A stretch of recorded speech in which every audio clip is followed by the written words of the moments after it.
Hi guys, welcome back to the channel. Today's video is 5 ways British and American college life is very different. I went to college and I went to university, which I think is your college age. But I think Lawrence is going to tell us because I feel like that might be one of them, is the ages are different. So I will let Lawrence tell it. Lawrence's links are in the description as always, but please wait till after this video to check him out. And like and subscribe here, why not? It's just me today, so let's get on with it. Let's see what we've got. Hello, I'm Lawrence and I'm on a quest to uncover all of the memos that Britain and America lost in the pond, and one of those memos pertains to university, or as it's known in America, college. Okay, so we talk about uni versus college. And you might be thinking, Lawrence, it must have been a long time ago since you were at university. Why didn't you make this video when you were still in your early 20s? And my answer to that is simple. YouTube didn't exist yet. And the other reason that it's taken me this long is that I am incredibly lazy, just like I was when I was a student. And when I was a student, I attended Lancaster University on the west coast of England. And I didn't know it yet, but it was there that two things happened that would prove very... Lancaster University is literally like the opposite side of the country to where he's from in Grimsby. Wow. Relevant to this video. Number one, I developed a pretty robust understanding of the sort of general university life in England. And number two, long-time subscribers will know that it was at university that I met my now American wife. And if you yourself are not yet subscribed to this channel, do that now. And here, please. In the meantime, I'm going to turn into an American college bro with a British accent and talk about all of the ways that British and American colleges are very different.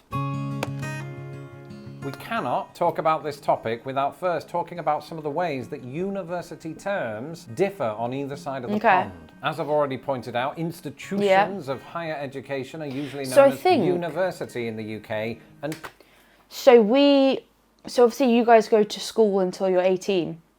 We leave at 16 and then we go to college till we're 18 and then we go to uni at 18. So I feel like that's similar, but we just have a step. But obviously college for us isn't compulsory, whereas we can leave at 16, you don't have to go to school, if that makes sense. College in America. That said, individual American colleges like, say, Harvard or Yale do contain the word university, and the reverse is sometimes true in Britain, as evidenced by the likes of Imperial College London. But those two terms get even more confusing when you consider the fact that, firstly, in Britain, college is where we do our sixth form education between the ages of 16 and 18, but it doesn't end there, because Americans, what do you call the place on campus where students reside? No? This is usually known as dorms, short for dormitories. And in Britain, that word is usually reserved for things like boarding school, where you've got like... No, but I don't mean high school. I thought he was going to say, what do you usually call that bit where you're in school till you're 18, by the way? I know you don't sleep at high school. People in one room. In a university context, we might refer to that as halls of residence, or, this is where it gets confusing, college. For instance, my dorm room was in Grisdale College within Lancaster University, which had several other colleges. We'll get onto those in a bit. In both countries, an academic year is broken up into sections, and those sections in this country, as in the United States, are known as semesters. However, in Britain, the term for this is term. And to this day, I often hear Americans talk about majoring in a subject. That's a term you don't really hear in the UK. Like Americans, one of our alternative terms might be to study a subject or to do a subject. I did English. Or, and this one's slightly more archaic these days, I read English. And finally, while British people use the word brilliant to mean something is amazing, Americans might apply it to a student who is particularly gifted. For me, it's been almost a quarter of a century, but I can just about remember the application process for selecting the university that I wanted to go to. This was done through a body called UCAS, and through UCAS you apply to 5 universities. I applied for uni in, when did I leave school? 2015, and I did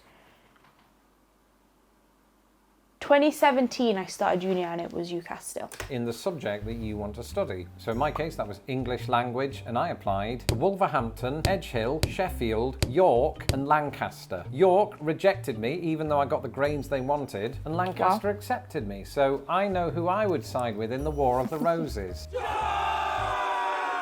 In the US, this application process is slightly different. I was talking to my wife about it this morning, and she said that you could apply to as many colleges as you want. The only thing with that is there is a fee attached, which seems to vary from university to university. I should note that this is also true in the UK. I didn't remember that part because my parents probably paid for it. But the point is, if you are really loaded, I suppose you improve your chances of getting approved. But the other thing that she said to me that I don't think I knew until researching this video was that you don't necessarily have to determine there and then what it is you want to study. Now this will depend on the college, but at some, it turns out, you can just say, I haven't decided yet, or I'm undecided. And I'll wing it. Wow. I'll figure it out as the year progresses, which brings us on quite neatly to this.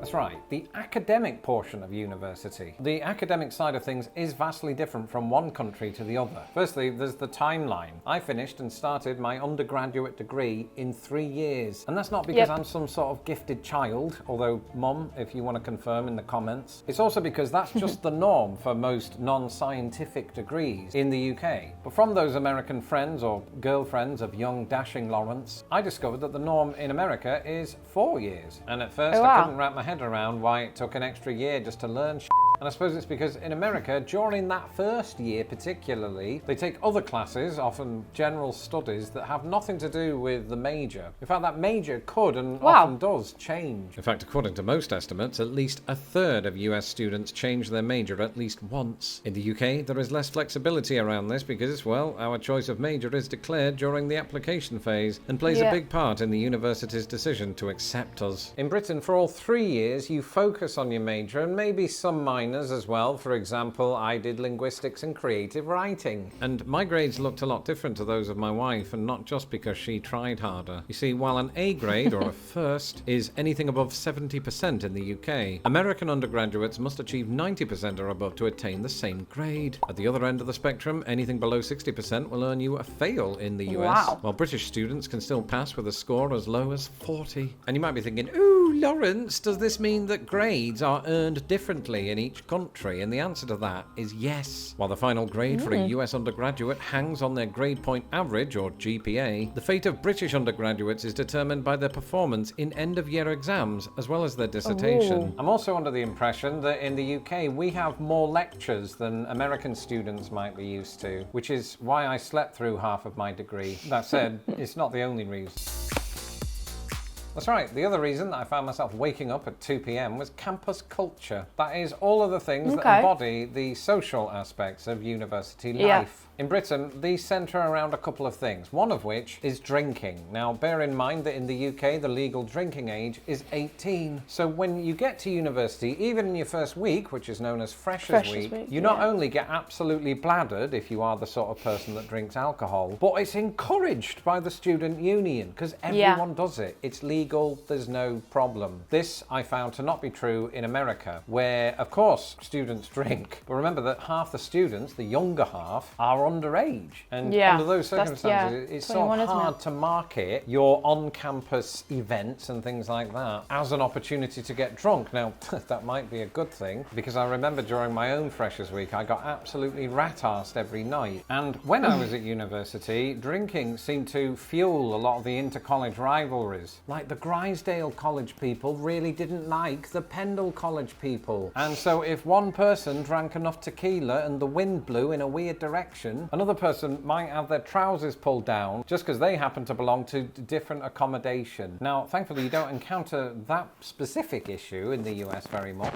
but I could be wrong because I never attended an American university, but there does seem to be a little bit of a rivalry that emerges between these Greek sororities and or fraternities. And students that belong to these will talk about Greek life, which is not a magazine about Athens, but it's sort of a collective term for all of these sororities and fraternities because their names all contain Greek letters. And this concept was all Greek to me because in Britain we don't have this. But these groups in US colleges get together and sort of talk about leadership skills and academia and other stuff that I've never yet been privy to because I've never attended one of these things. I just imagine that these are sort of future world leaders plotting to take over the world by turning everybody into a mouse. I'm sure it's not quite as sinister as that, and I understand that members of these organisations are members for life. So it makes me wonder, do members meet up when they're like 60 years old and have a reunion? Or do you just do it for the first few years after graduation and then eventually lose touch, like I did with all of my friends. Oh, poor Lawrence.